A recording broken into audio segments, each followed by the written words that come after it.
Thank you. I would like to thank Di-Fi, I pronounce it like Wi-Fi, for their invitation.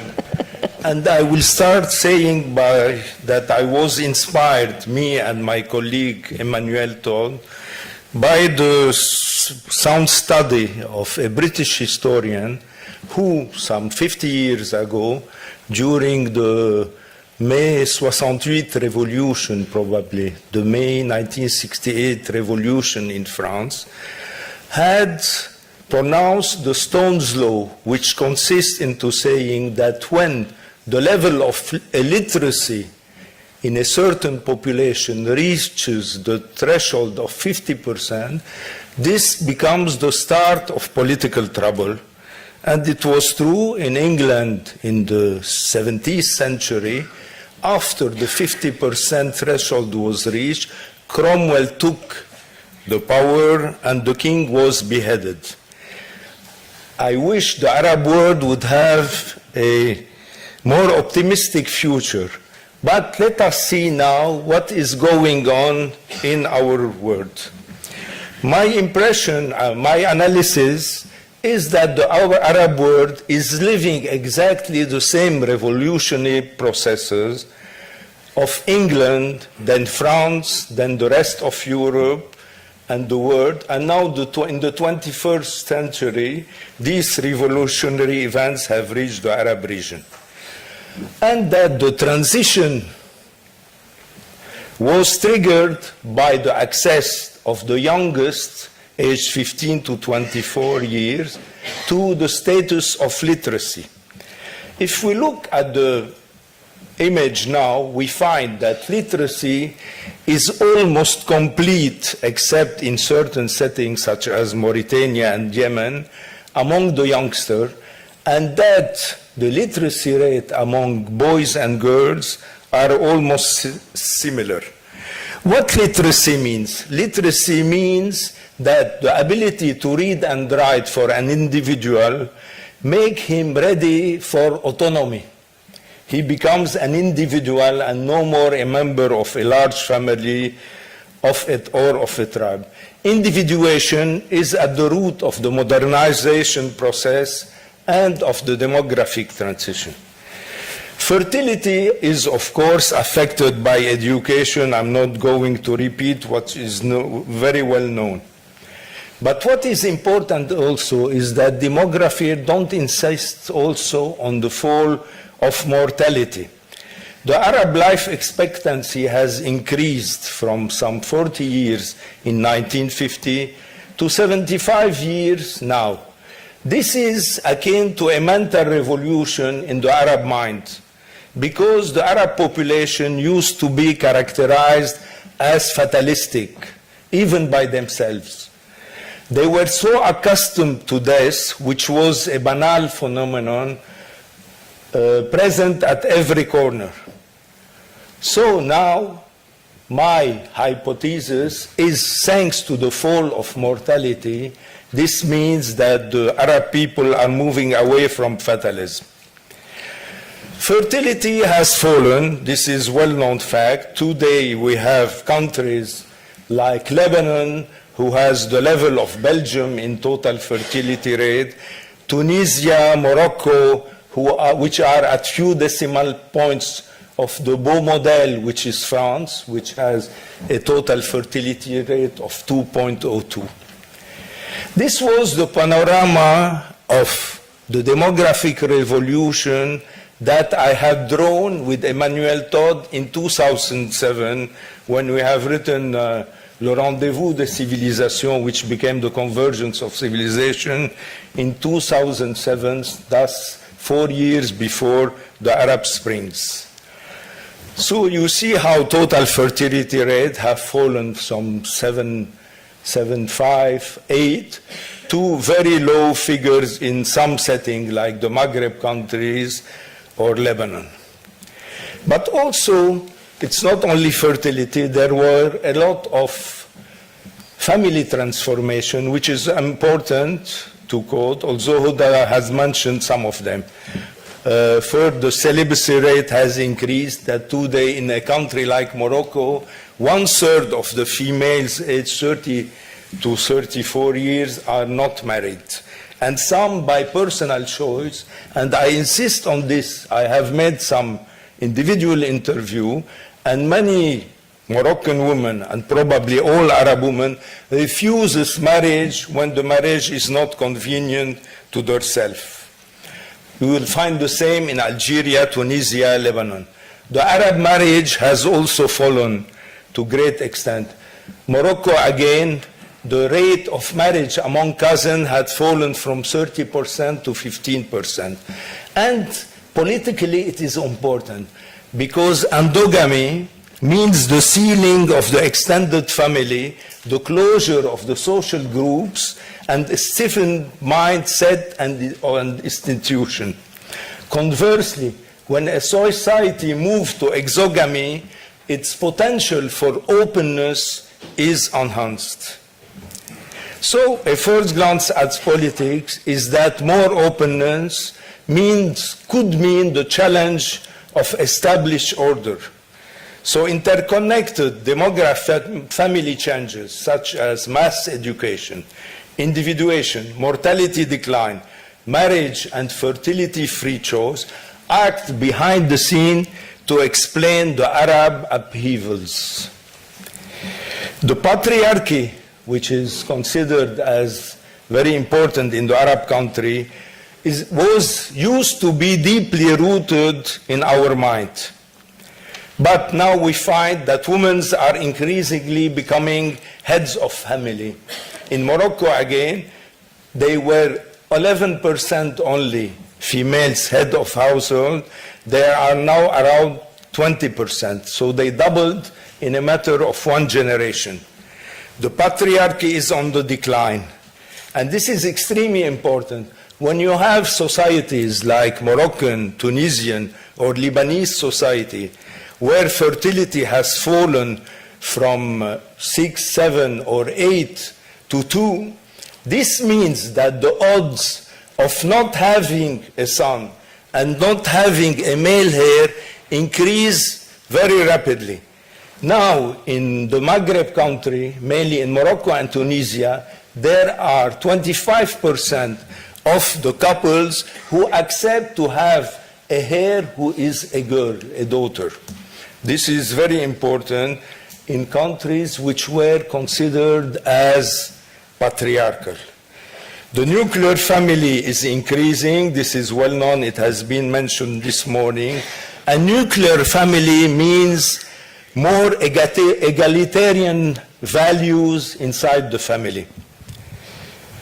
The gender role is moving very rapidly. You have all watched TV and you have seen girls demonstrating in the street of Casablanca, which is not very astonishing, to Daraa in Syria, but also more astonishing, we have seen them demonstrating in the remote Sana'a. And this is but the result of successful educational and demographic transition which reshuffled the Arab society. Also, the females have conquered the university, and as you can see, from Lebanon to the United Arab Emirates, the net enrollment ratio of women at university age is higher for girls than for boys. But all this means that cultural progress might mean mental destabilization. When you have inside a family, when you had some 30 years ago, a son who can read and write and not his father, whereas his father holds the whole power, when you have a sister which is as educated as her brother, when you have spouses as educated as their husband, and when you have the birth control, all this is undermining the traditional male domination. So universal education, which had triggered all these transformation, might imply at first a destabilization due to the challenge of the authority in the family. An illiterate father wields the authority over educated children, and this could induce an explosive explosion. But time passing, with nuclear families and smaller families, interaction among the members of the families become more egalitarian.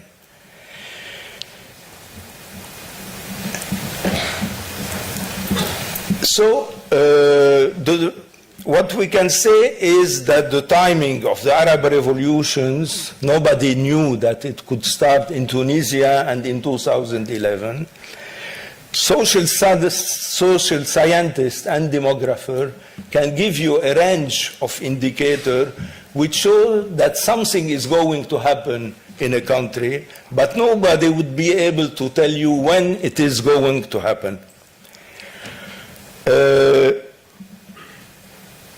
The interesting thing is that the beneficial output of the family transformation and of the demographic transition spill over from the individual and family level to the societal and political spheres. Because society is but the projection from the small family level to the larger macro level. So the questioning of authority never stops at the micro level. The simple individual who challenges the authority of his father will later contest the legitimacy of the ruler, the father of the nation.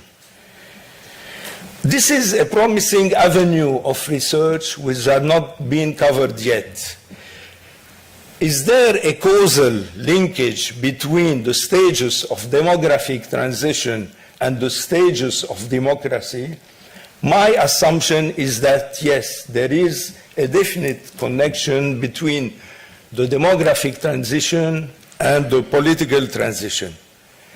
That the transition to small family is a necessary, although not sufficient, condition to get out of authoritarianism. Now, 6 years after having written this book with Emmanuel Todd, can we still be as optimistic as we used to be in 2007? If we take some country, let us take Egypt first. Egypt, contrary to what we were expected, contrary to what all international organizations were expecting, has undergone an increase of the birth rate. It has passed from 25 per thousand in 2005 to 32 per thousand now. It means a very high increase of fertility. If we take Algeria, in Algeria the total fertility rate went from 2.4 in 2000 to 3 point something in 2012. Other countries are undergoing different flow. Morocco, Saudi Arabia, Yemen, Syria, Tunisia, and Jordan are undergoing decreases of fertility. In the small countries too, like Lebanon, Palestine, and the Gulf country, fertility trends are continuing. But if we take the whole Arab countries, we have out of 15 countries for which we have data, 10 which has pursued their fertility in transition, and 5 in which fertility decline has stalled or was reversed. But we have a majority, so we have to temper our optimism. In spite of the fact that 10 countries are continuing the process of demographic transition, the bulk of the Arab population, which concentrate in Egypt, Algeria, not to mention Syria and Tunisia and Jordan, are moving outside the fertility transition process. So 42% only of the Arabs are still experiencing the fertility transition. So does it mean that our view that that demographic transition leads to democratic transition obsolete now? I don't think so, because there are many counter-arguments which say that in spite of the fact that now the Arab population are moving a little bit away from the demographic transition, this political transition might be carried on. First, we have the ratchet effect. The ratchet effect has been analyzed by economists. It means that some factors can trigger transformation, but if they disappear, the transformation might continue because other factors are now playing the same role. And this is the case for the Arab country. Second, the Saudi Arabia and the Gulf country, in spite of the richness, in spite of the structures of the population, and their population policy, which is in favor of pronatalism, are carrying on in their fertility transition. Then other factors like mortality, age at marriage, exogamous marriage, nuclearization, women's heading household were not reversed. Then we can say that the reasons for fertility reversals are very complex. And this is an interesting avenue of research. Why in some countries, from Algeria to Syria, fertility has stalled, or sometimes increased, like in Egypt or Algeria. There is one superficial explanation. It's called the return to Islam. Not only at the political level, like in Egypt, Tunisia, and Morocco, where Islamist party took power, but more importantly, at family one, return to the tradition, to family values, the humbling of women, the importance of breeding by early marriage, and many offsprings. But if we take country by country, we find that it's extremely difficult to find a same explanation. For instance, I have studied a lot the relationship between demography and politics in Syria. In Syria, there is the peculiar political structure and demographics of the country, which explains why a largest part of population has kept high fertility, whereas minorities are going into the two-child family model. In Jordan, the explanations are completely different.